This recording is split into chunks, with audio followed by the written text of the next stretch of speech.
Our feeling state. Ever wonder what it would be like to have a life without feeling?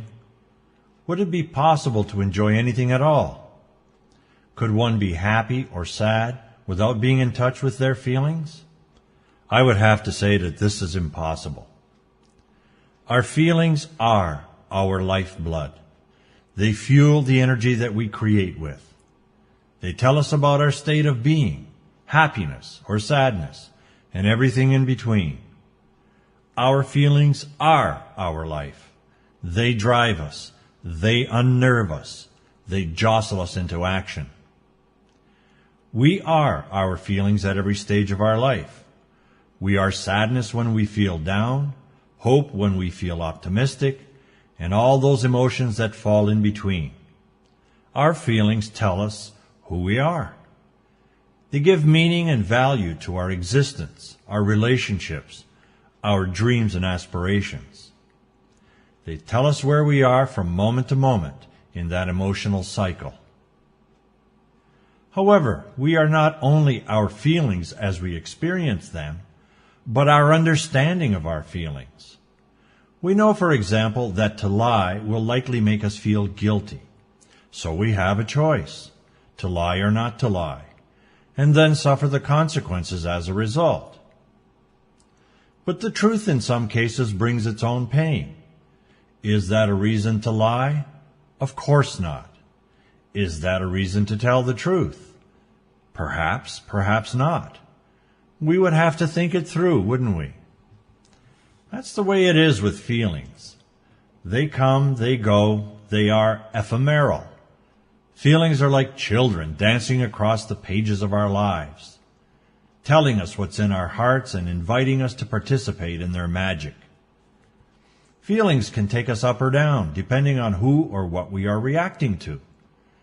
They can move us into places we've never been simply by virtue of their invitation and our natural curiosity.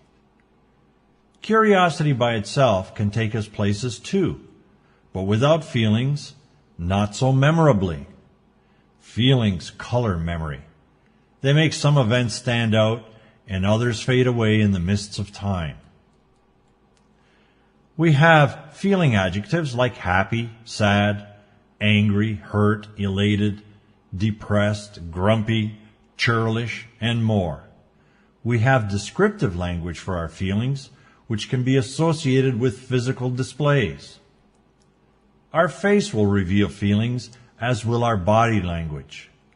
Descriptive phrases often used by poets will take us even further. Language describes our state of being. Our body, vocal tone, and other signs will reveal even more. Denial, for example, can be physically in evidence, despite language to the contrary. Our body will tell the truth, even when our words do not. Can we run away from feelings? Of course we can, to a certain extent. And this happens all the time. People grieving losses, remembering a bad time in their life, avoiding a reaction to a traumatic event, they can certainly block the flow of feeling energy from their inner core to mental awareness. Some forms of repression can be quite crippling. This can happen when hurt, sorrow, and similar forces push us to the edge of our capacity to accept such pain and loss.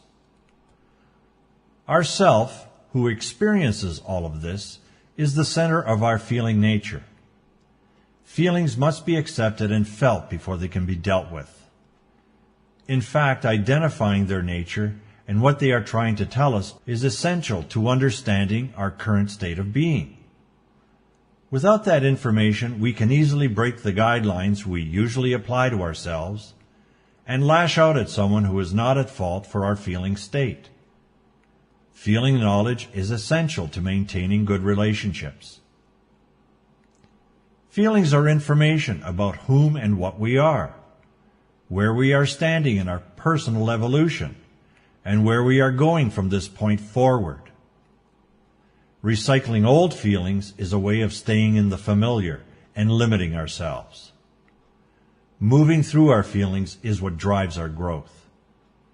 Accepting our feelings and working through their experience allows us to release them, to free them from their hold on our psyche by meeting their need to be identified and expressed.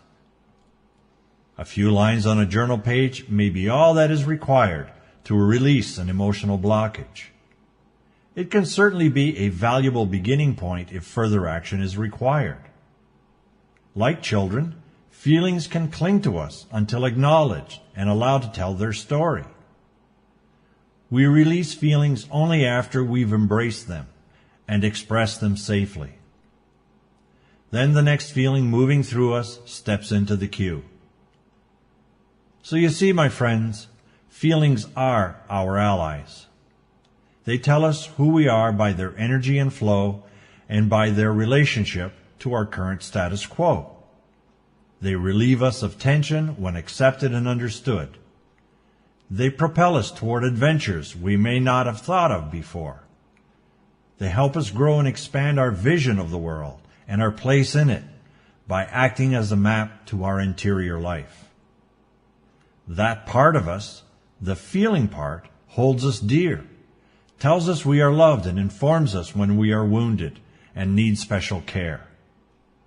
At every juncture of life experience, a feeling can say to you, you are important, you are valuable, you are worth listening to.